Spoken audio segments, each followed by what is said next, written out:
welcome to the program. This is Politics Today, live on Channels Television. I'm Sean Kimalo in Abuja. Let's get straight to it, everyone.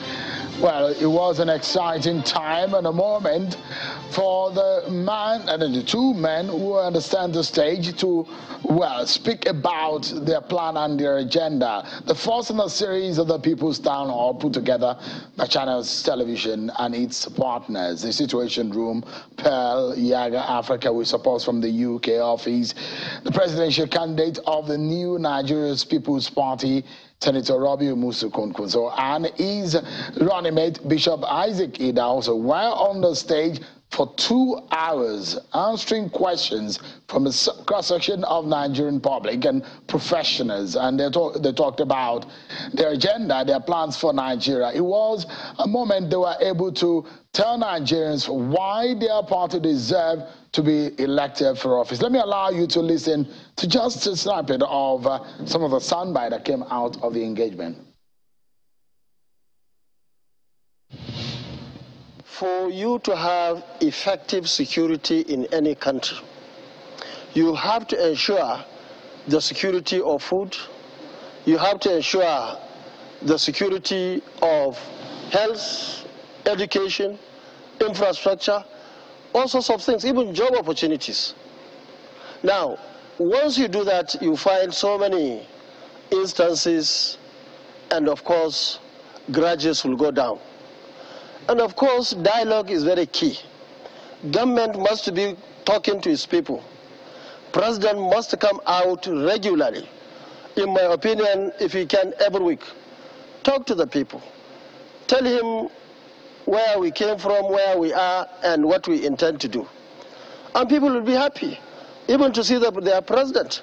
President and other key government officials are key, that people of that country, even those friendly countries, will be happy to ensure that things are going well.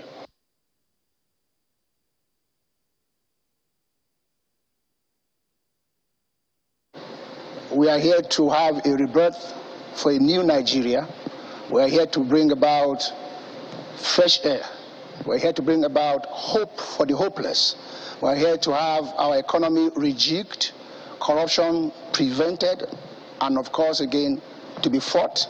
We are here to build on infrastructures, human capital development. We are here to look into the woman and child care. That's our healthcare systems will be looked into. We are coming to curb the excesses in governance. We are coming to do a whole lot. Well, those are the flag bearers of the NNPP. Channel Television continues with the series of these People's Town Hall, where Nigerians themselves are able to engage the presidential candidates. Tonight, series of issues get our attention. We'll be engaging the All Progressives Congress, APC, on their plan ahead of the flag off. Some of the issues that have been thrown up.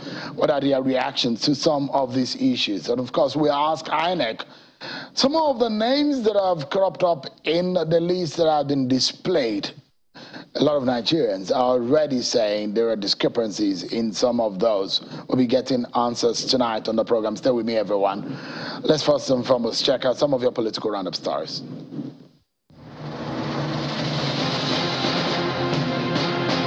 The Federal High Court Abuja has adjourned indefinitely the trial of the leader of the indigenous people of Biafra, Nnamdi Kanu, on terrorism charges brought against him by the federal government. Justice Binta Nyako adjourned to await the decision of the Supreme Court on appeals by the federal government and Kanu's defense team.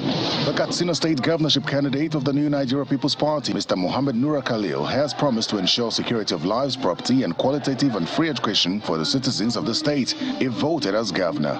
Mr. Khalil was speaking after an interactive session with party supporters from wards and local government across the 34 local government areas of the state as part of measures to strategize for the forthcoming 2023 general elections.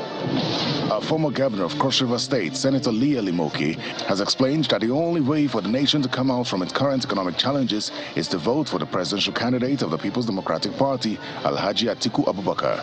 Speaking during the inauguration of the Presidential Campaign Committee in Calabar, Mr. Imoke notes that Mr. Atiku remains the only candidate who has the experience to address hunger, insecurity and poverty faced by the nation. There are people Okowa ticket is the ticket that will deliver us from our illness. The governorship candidate of the Accord Party in Rivers State, Dumo Lulu Briggs, has expressed optimism that his party will be on the ballot for the elections. Speaking at the Federal High Court in Port Harcourt, Mr. Lulu Briggs accused the People's Democratic Party of attempting to frustrate his party from taking part in the elections. The Northern Young Professionals for Tinubu Shetima is assuring the national leadership of the All Progressives Congress that it will deliver 4 million votes for APC presidential candidate Bola Tinubu and his running mate Kashim Shetima come 2023. The group is putting strategies in place to get to the grassroots and mobilize support from professionals in all the 774 local government areas in the country. The national coordinator of the group, Tanko Yakasai, stated this during a press briefing in Jos Plateau State. And following the successful completion of his strategic tour and town hall meetings with relevant stakeholders across the 27 local government areas of Imo State, the All Progressives Congress in the state has reaffirmed its commitment as a political party on behalf of its candidates and relevant stakeholders to approach the forthcoming general elections with the best democratic practices of issue-based campaigns and non-violent elections. Speaking at a press conference in Owerri, the Imo State capital, Chairman of the All Progressives Congress in Imo State, McDonald Debere, says he is optimistic that the APC in Imo State remains a party to beat. The realization that our party, the All Progressive Congress, APC, is the most popular, visible, vibrant and resourceful political party in Imo State today.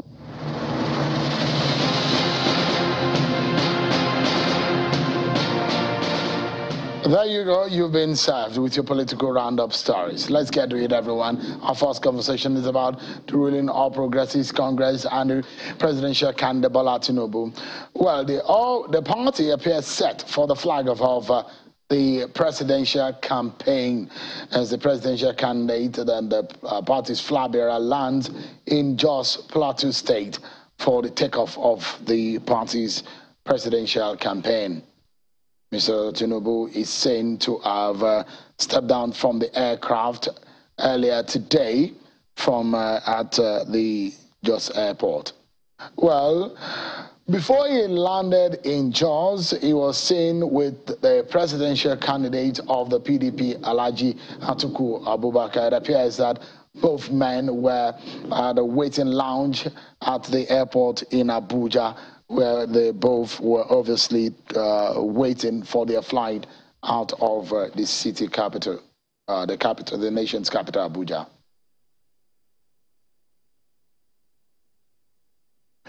Well, President Muhammadu Buhari on Sunday night met with Bola Tinubu and the chairman of the APC Center, Abdullahi Adamu. Well, he was somewhat in preparation for the former launch of the party's presidential campaign flag off. And so it's been scheduled to hold tomorrow in Jos Plateau State. All right then. Well, a lot has been happening between now and in the past few weeks when the party, the APC, seems to be getting itself ready for the official flag. But the APC is part of those parties that started at this period. All the parties have begun their campaign. There are a lot of issues that have been raised, and there's been a lot of debate online and offline about the candidate and the state of the race. Let's discuss some of these issues that have been thrown up. I'm being joined by one of the chieftains of the APC and one of the directors of the Strategic Planning Committee, and of course, the Major Communications Directorate of the APC, Chief Femi Fani-Kayode, our former Minister of Aviation. Thank you so much indeed for coming on tonight. Thank you very much. Your party is starting off tomorrow. Yes. In Jos. Indeed. Jos is very notable for a lot of campaigns, a lot of political party primaries. Why the choice of Jos for the flag of your campaign? Well, I think it's a very, very strategic choice, a very strategic location, more or less in the sense of the country, a state that has so many different people, different religions, different backgrounds from all the surrounding states. People come and settle in Jos, and indeed are people of the plateau. So it's quite a mix, and I think it's an appropriate choice to make. And of course, historically as well, it's an appropriate choice to make. And of course, our DG happens to be from Jos. He happens to be the governor of Plateau State. And I think that's also one of the factors. But most importantly, I think the people of Plateau State deserve this great honor. It's an honor to go there and to be there for us and for our candidate. And it's an honor for them to be the first, to be the ones to flag off what will be a very, very, very long and rigorous and hopefully wonderful presidential campaign. So the North Central has always been a swing state in most of our elections. Yes. This is the state where after different political parties have held on to their strongholds, at some point you wait for the North Central state where you find, and the North Central state have always been very dynamic, also very interesting, multi-cultural, multi-ethnic, multi-religious, and so it gives that sense of bend in whatever political divide that you may belong. What is the hope of your party in the North Central state? It has always determined who becomes Nigeria's president. Well, I think that we're going to do very, very well in the North Central states. I mean, if you talk about states like Kogi, where we have a governor that's like, you know, he's an engine room. He's going to ensure that we do exceptionally well. They're a very popular governor, and he's done very, very well. That's Yaya Bello. We'll do very well in Kogi State. I believe we'll do well in Nasarawa. I believe where our national chairman comes from, and another excellent governor that we have there that's done well, Governor Sule. I believe we'll do very well in Niger State. That's Abululu's territory, the governor of that state, where we've also done very, very well. I believe that we're going to do reasonably well in Plateau State, even though there seems to be something of a divide there, if we're to be realistic. But I believe that with the efforts of Governor Lalong, that we're going to pull through in Plateau State. You know, Kwara, again, I think we're going to do exceptionally well. Frankly speaking, you know, I really don't see, and of course, Benue State, which is an interesting place. The governor himself has not made up his mind which way he's going, but I think the people themselves, we have an excellent candidate there, Reverend Father, who is doing, I think he's a Catholic priest, he's doing so well for the governorship election, and that will also carry over to the presidential election. Bola Tinubu is exceptionally popular throughout the whole of the North Central states, substantial support in all those states, and I don't think that's an area we need to worry about. We'll win hands down there. I have no doubts about that. But you have to worry about the Southeast, do you? Well, I think the PDP has to worry more about the Southeast than we do. First of all, traditionally, the PDP, the stronghold of the PDP has been the Southeast. Not so anymore. We have two exceptional governors there, in Imo State and in Ebonyi State, who are doing very, very well, and who have, you know, built a broad base of support there. We also have pockets of support, strong support, in places like Enugu, where you have Senator Chimaroke Nnamani, and so on and so forth. And of course, you have this issue of the number of governors in the South State that were originally PDP or that are PDP that are now against their party, working against their party. And I can cite governors like, of course, honorable men like Ugwai, men like the one in Abia State, Ikwazu, and a number of others. So right now we have about 4 or 5 states in the South. I mean, Soludo is also not too happy with the PDP or even Peter Obi. So it's very clear that we're going to do well there. Well, he's criticized Peter Obi effectively from what I saw a couple of days back. So what I'm trying to tell you is that we have made inroads in Abia, we've made inroads in Anambra, we've made inroads in Ebonyi, we've made inroads in all, Enugu, all of the Southeast states. And PDP has lost support simply because Obi has taken their base, Obi has taken from them, Obi has deprived them of what was a traditional base for them. Outside of that, the governors from the East that are not happy, the 5 governors, I think there are 2 or 3 of them from the East, are also against them. There's no question about that, and we already have 2 governors there. So I think we're going to do very, very well, better than ever before in the Southeast. So I'm pretty confident of the Southeast that we'll do well. I'm confident we're going to get at least 80% of the support in the Southwest. I believe we will do reasonably well in the South-South. I believe we'll do very well in the North Central. I believe in the Northeast we'll take Gombe. We will take Yobe. We will take Borno State, probably share Adamawa with him. I believe we might even beat him there. Then we'll get an inroad into Taraba. We'll certainly get over 25%. So I think we're going to do well. I think the battleground, because I know that might well be your next question, will probably be the northwestern states, where again, I believe, and this is my own summation, I've done a lot of research, a lot of work in this area. I believe strongly that we are going to do very well, again, because of the efforts of the governors, the loyalty of the governors, that were the ones that said power must shift to the south. When you have a governor like El Rufai in Kaduna State, we will do well there. You have a governor like Matawali Maradun in Matawali Bello in Zamfara State. We're going to do very, very well there. This candidate has many good friends in Kanu State, and I believe Kanu will stand firm. All right. I believe we'll do well there. So I think 3-4 states in the northwest, we're going to do very well. And when you look at all that and you aggregate it, I believe that Bola Asiwaju Tinubu will be elected President of the Federal Republic come February. By quite a margin, frankly. Really? Yeah. By quite a margin. But, I mean, bigger than what perhaps came as the result of 2019 election? Far bigger, simply because the PDP is totally divided. The PDP, it's like a man that has had, excuse me to say, one of his testicles removed. 5 governors are opposed to them now. I'll say 5.5.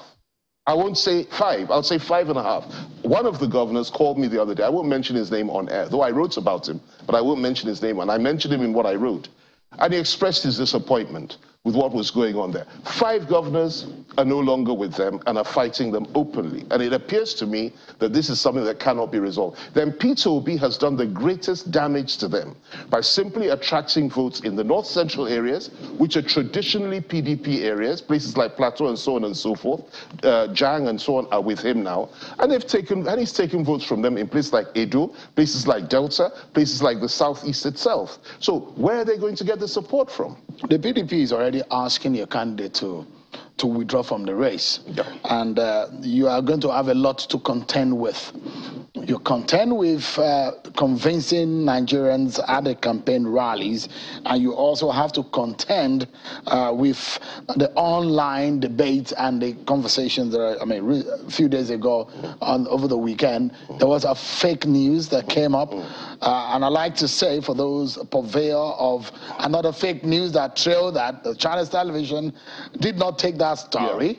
Yeah. And the story basically is saying that your candidate has been withdrawn by the electoral umpire. The electoral umpire had said that was fake. We have INEC speak on that later on the program.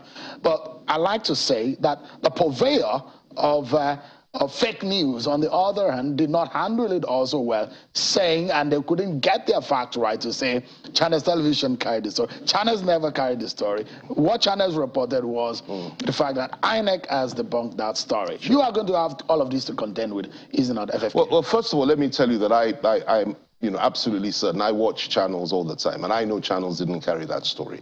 I know that it was Arise TV that carried that story. I know they apologized for it, and it's something that happened. It's one of those things that happens, and it's a very, very sad event in our affairs. And I think that we have to be extremely careful what we say and what we report. But that didn't come from channels. I'm fully aware of that.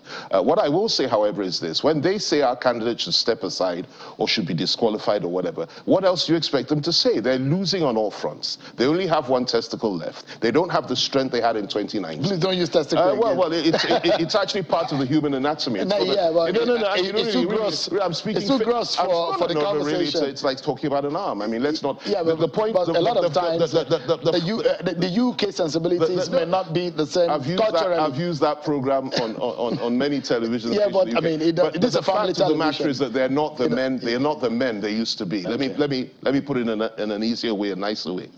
Simply because they've been emaciated, they've been cut down, they've been deprived of vital parts of their body. They don't have arms, they don't have legs, they don't even have a head left, and they're just talking all kinds of rubbish, like a headless chicken. How can you say that the man that is miles ahead, that is winning in virtually every zone, that has the support of his base, virtually 90% support in his base, that is rising high, that is capable of ignoring all these distractions, and go forward to town hall meeting after town hall meeting all over the country, is launching a massive campaign tomorrow that the president is supporting, that everybody has joined hands, stakeholders all over the country to say, we are going to go forward together, who has a deputy that is in full control of Borno State and in Yobe State and the whole of the most of the northeastern zone. How can you say a man like that should step down? Well, that's the only thing they have left. Then they come up with the fake news. Oh, he was a drug dealer. I've heard people like the young man that lives abroad that nobody knows which country he's in, the David something Hundane or something like that,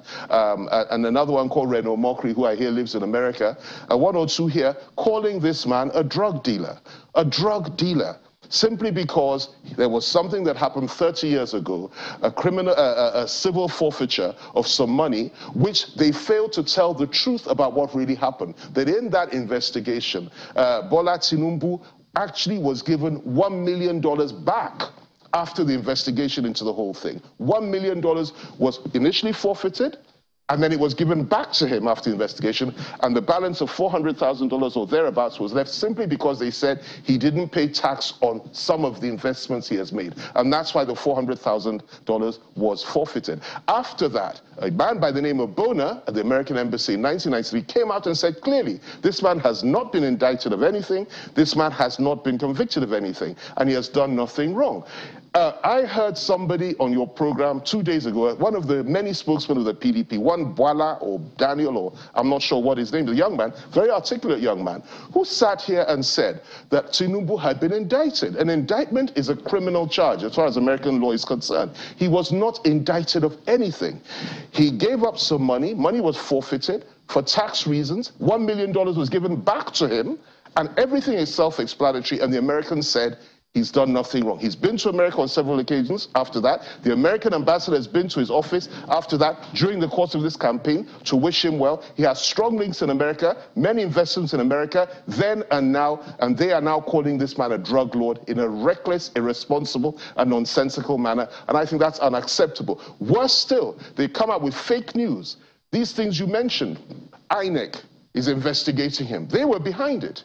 This was done by the PDP intelligence machine, which is being run, I must tell you, I won't mention his name on air, by a businessman who is very close to Atiku. He's the one behind the whole thing. We know who this man is. He's the one that pushed this rubbish out, and he's the one that fed this rubbish to the Nigerian people. And they continue to do this simply because they believe the only way they can stop this man is by lying about him, spreading disinformation about him, and trying to pull him down. Well, it doesn't work.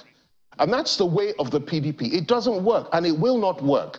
He will continue to remain focused, to go from strength to strength, to focus on the issues, to talk about the issues, and to ensure that the Nigerian people get a better deal from next year, and we build on what Buhari has already established in this country. That's the objective, and that is what Bola Ahmed Tinubu will achieve. What is your principal's stance on engagement? Debates and town hall engagements, as Channels is organizing, yes, is basically to allow the candidate to speak directly to Nigerians. Will he be attending any debates or presidential town halls engagement like we did yesterday? Well, you know very well that he's been engaging in town hall meetings. He's been one in Minna, he's done one in Nasarawa, he's done one in Lagos, he's done one in Those are the ones organized by yourself, yeah, by your party. because these are discussions, the television cameras are there, everybody can see what's being said. I was at the one in Lagos, and you know, he's very good at that, and he likes to do that. Now, there's a difference between a town hall meeting, which I think a lot of Nigerians don't seem to appreciate, a town hall meeting which is televised with a number of presidential candidates or aspirants there, and a proper debate. That's a completely different ballgame entirely. A debate is a debate, and you've been doing this thing for years. We know what a debate is. We haven't had any debates yet. What we've had are town hall meetings with various presidential candidates. Some of them have not gone too well. Look at what happened with the Arise TV one, where, you know, PDP thugs and people from the other side, the Obedience, Peter Obi himself, there was a slanging match, and you know, people were shouting at each other. This, of course, does not encourage us to go to places like Arise, for example. Other ones, well, he will have to make that choice himself at every point in time, and this is the kind of person he is. And I think that decision has to be left to him. We never say never to anything, but at the same time, if and when he's ready to do that, it has to be on his own terms, when he's ready and when when he feels that the atmosphere is good, the station or the people involved are people that are not biased, that are not attempting to set him up, and that he's safe. That is the most important thing. But that choice is his choice, and his choice alone. The most important thing is to be able to engage with the Nigerian people. And sometimes, you know, some candidates have this view. Not all, but some. They just go over the heads of everybody and go directly to the people. Because they know very well that the important issues are not what happened 30 years ago when people are lying and saying he's a drug dealer, or things like, oh, what was his certificate, you know, where did he go to school, you know, 50, 60, 70 years ago, whatever it was. When the man had been to university and come out with flying colors and commended by his university in Chicago and so on and so forth, and you know, oh, he has no record to show when Lagos is there, and the successes that he has in Lagos, 1, 2, 3, or whatever it is, each of them have done so well. You see his legacy, you know his legacy, you know what he has achieved in the Southwest, you know what he's achieved in this country. And if not for him, this country may not even be what it is today. Why? Because he built that bridge between the North and the West, between the North and the South, when others wanted that bridge to break. And so now your candidate is not shy away from this kind of engagement. But on a final note, he doesn't shy away from anything. I think it's just up to him. The time, you know, the terms have to be right, and I think, you know, he has to look at his schedule. So I wouldn't say he's shying. On a final note, perhaps in 30 seconds, FFK, if you can tell Nigerians that your party is willing to run this race according to the rules and play by the rules, because there are allegations of violence and the fears that are in the minds of a lot of people. The meeting that was held today about what has become a major concern for everyone, the pockets of violence that we're seeing around campaign issue and electoral activities. It doesn't all go well, does it? The people that are perpetuating the violence, that are attacking, that are killing, and that are doing all this sort of thing are not APC. They are PDP people. They do it to one another. They do it to our own supporters. Countless of our people have been killed. Countless of our people have been maimed. Countless of our people have been threatened. Yesterday, I had a meeting with members of my directorate, over 115 of them. We met here in Abuja, and the kind of things they were telling me, threats they were receiving every day, particularly the women, and so, particularly from the PDP members, PDP and obedient members, and so on and so forth, is unconscionable. So we are the victims of this. So your party is not threatened? Not at all. That this race might not go your way like it went in 2015 and 2019? We don't feel in the least bit threatened, despite the threats of violence, the threat to life, despite all these things. We don't feel in the least bit threatened. We are focused, we're clear, we have a good candidate, and we shall prevail. Chief Fani Kayode, thank you so much indeed for your time tonight. I appreciate it. Thank you very much. I wish you and your party the very best. Thanks so much. As you begin your campaign flag of tomorrow. Thank you very much. Thank you so much. Shalom. Thank you.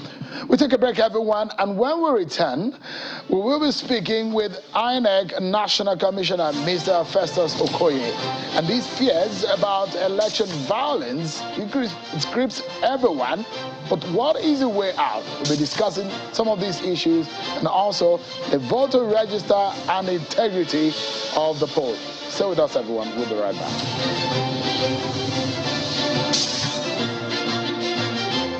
Thank you so much, everyone, for joining us, and welcome back to the program. Well, the Independent National Electoral Commission, INEC, and the Northern Elders Forum have expressed some serious concerns over security threats in the North that could affect the peaceful conduct of the 2003 general elections, while the electoral umpire is disturbed by the sustained attacks on its facilities, as well as attacks on political rallies and campaigns across the country. The Northern Elders Forum is worried about the growing apathy in the North resulting from the inability of the government to address insecurity in the region. There was an event organized today where stakeholders were discussing these and perhaps the way forward.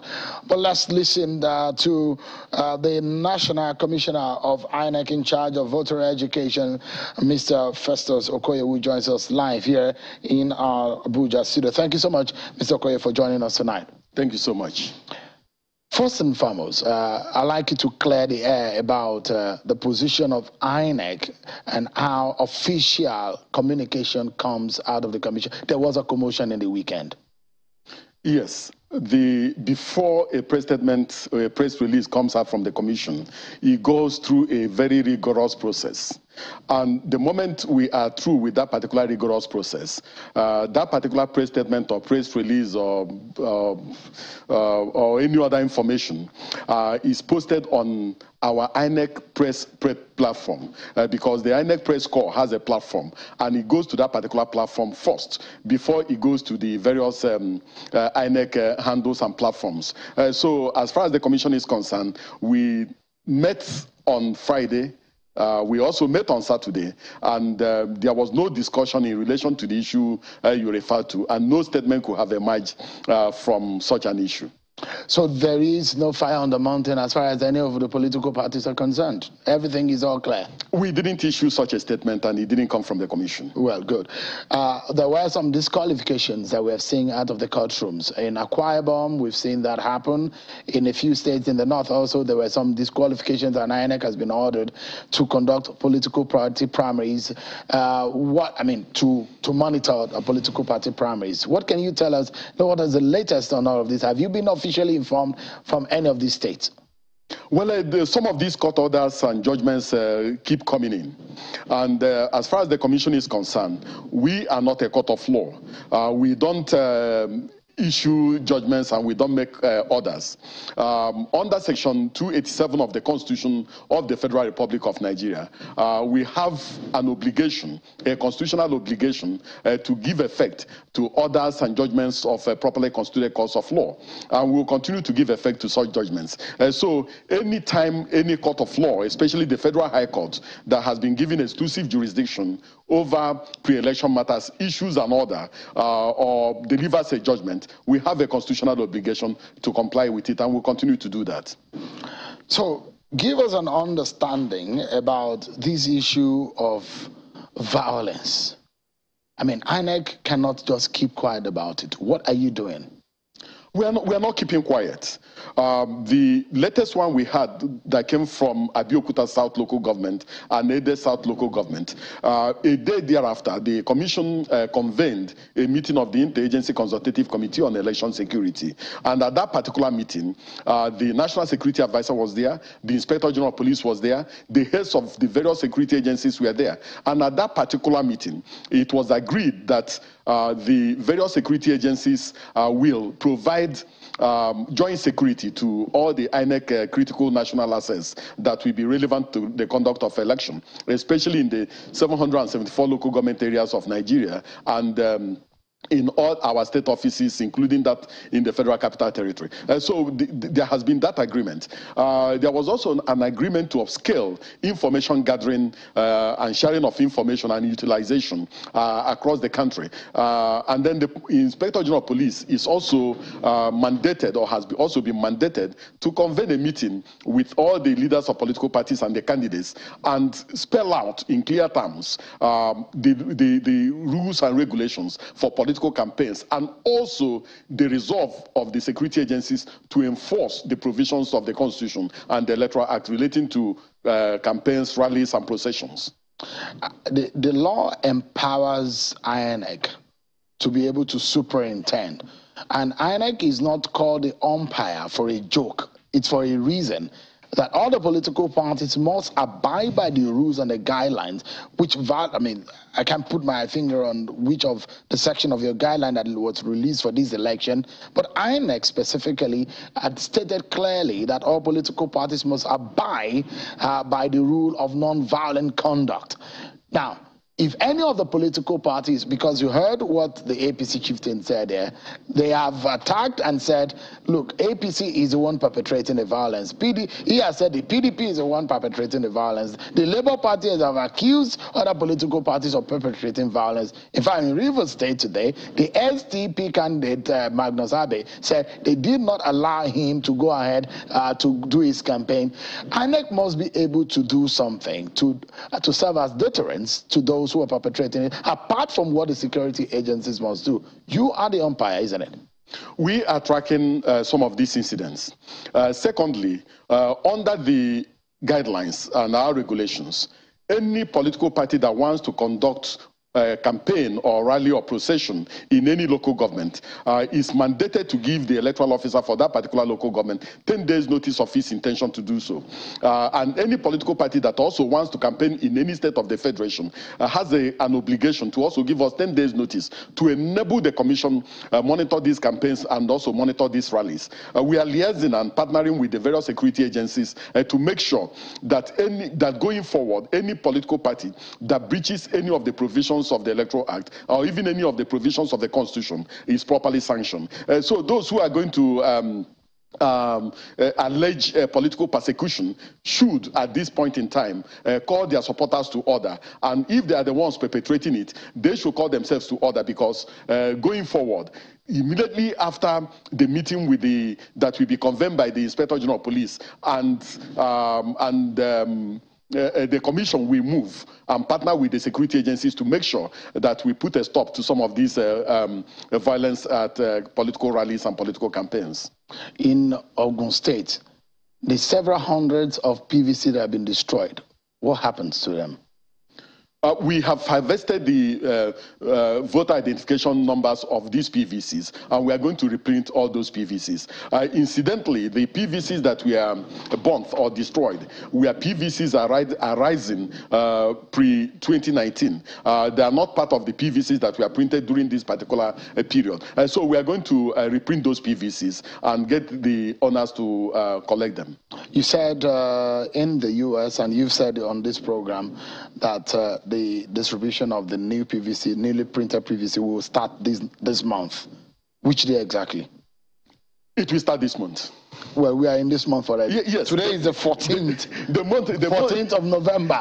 We are in the very half of the month. When exactly?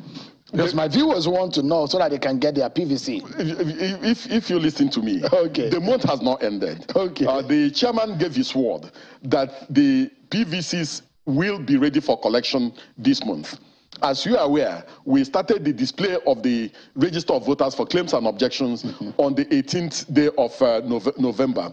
And both the claims, the display, and the claims and objections, including the revision, will go on up to the 25th of November.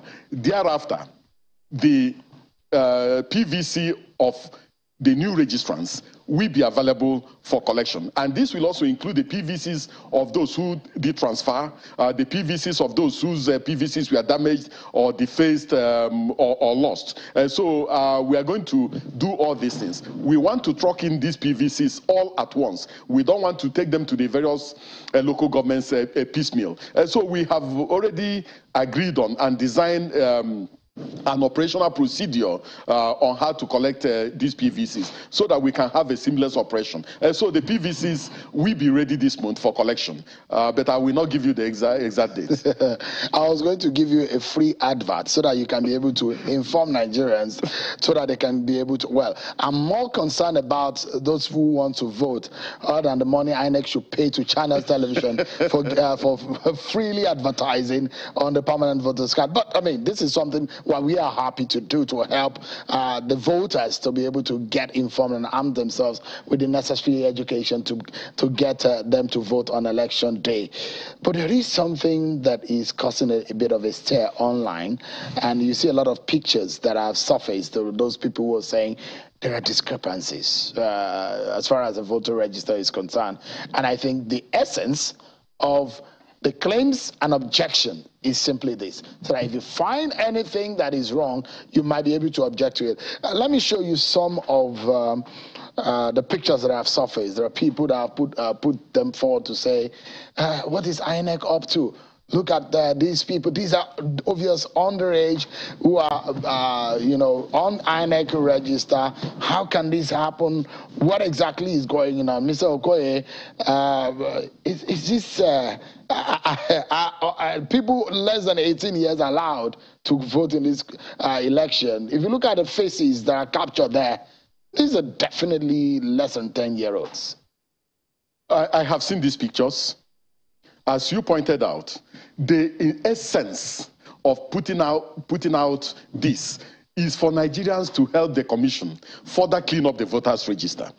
Now, what the commission did was that at the end of the continuous voters registration exercise, a total of 12,298,944 persons completed their registration. Out of this particular number, the commission declared as invalid a total of 2,780,756, leaving a total of 9,518,188. So what the commission has done is to integrate this number with the existing number on the voters register, which stood at around 84 million, giving us a total of 93,522,272. So that's what we have put out there as a preliminary register that people should check. Now, we want people to look at the register and assist the commission. One, check whether their names have been properly spelled, whether their personal particulars have been properly captured, whether some pictures are upside down so that we can correct them, whether there are still names of deceased persons on the register, whether there are obviously underage persons on the register. And we have done this both physically. We have displayed this register in the 774 local government areas of Nigeria and in the 8,809 registration areas across the Federation.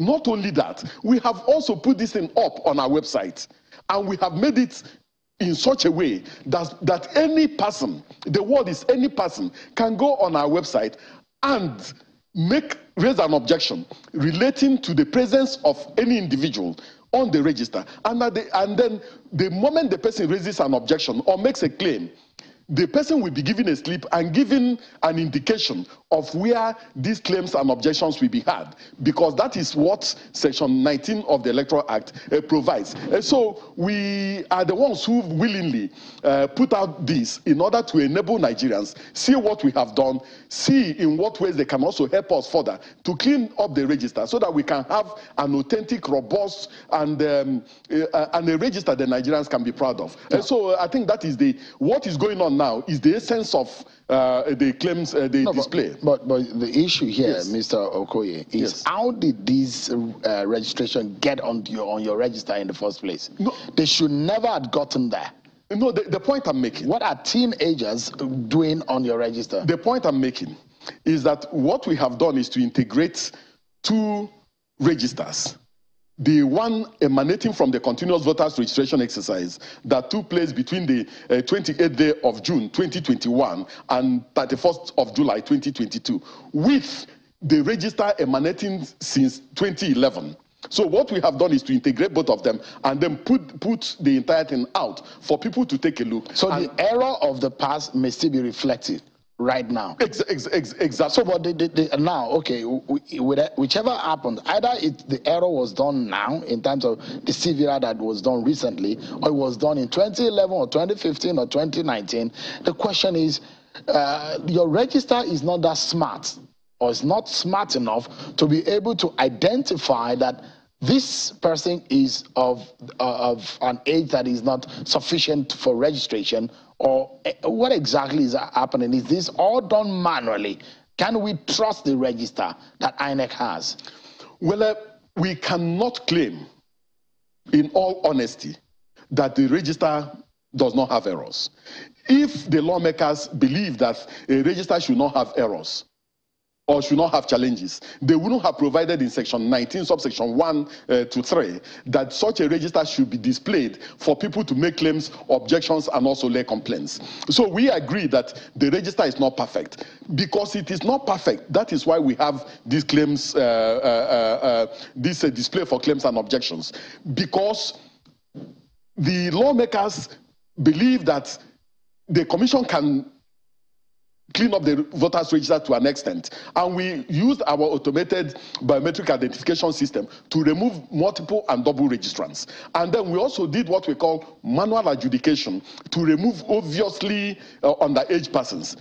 Apparently, there are still obviously underage persons on the voters register, and we expect Nigerians to take a look at the voters register, both the ones we displayed at the various registration centers and the local governments, and also the one on the website, and also assist the commission to point out these things, and so that the commission can further clean up the register. So all these things people are pointing out is the essence of the display, and we want to encourage Nigerians to take a critical look at the register, point out some of these persons who are obviously not eligible to be on the register, and we will definitely do the. So if the Nigerian people cannot identify it, that means people can still play smart on the process. Well, people can still use the underage to rig election, to vote legally. The cleanup of the register is a continuous process. I don't believe that even after the claims and objections that we will have removed every ineligible individual in the country. There is still a possibility that one or two or more can still sneak in and be on the voters register. But I believe that since we have subjected this thing, we have delivered what we have done to Nigerians. It is now left for Nigerians to also assist the commission, do its work and do its work better. And we are pleading with Nigerians to trust this commission, to give us the benefit of doubt. Let them point out those who are not supposed to be there and see whether we have the capacity and the courage to do the right thing. We should not think that some of your staff are the ones, because the INEC chairman has said some people will be punished. Oh, definitely. Those who are behind all of this. So that's the question, that can we go to sleep knowing well that some INEC staff are not having ulterior motives and going behind the scene to be able to perpetrate evil with using the register? No, some INEC staff are complicit in what has happened. The good thing is that each INEC staff that was involved in voters registration was given a code. And the moment the person gets online and registers any individual, we can identify that particular staff. So we are going to also look at the voters register, look at the claims and objections, and identify the staff involved. And definitely we proceed against them. So we can go on your website. I type Sean Okimbaloye with my age and all of that, and voila, my stuff will come out. Definitely, yes. As of now? Yes. If your stuff does not come out, you raise your own, you make your own claim. I'll make it right here. I'll make that objection. So you better make it happen. Please do. Thank you so much, Mr. Professor Sokoye, for joining us tonight. I appreciate your timing. And I guess Channels Television is also making effort in educating our viewers on the processes of election with one of our partners, Yaga Africa, to every day of the week, educate them on how to go about this election, which will happen every day on this program, right after the program. Thanks so much. We will be here to clarify issues and also provide support to the good work the Channels is doing in relation to this matter. Thank you so much. I appreciate it. Well, that's our show for tonight, everyone. Many thanks for watching. Election 101 in 5 after now, to educate you on how you can go about the electoral process. I'm Sean Okimale. I'll see you tomorrow. God bless Nigeria.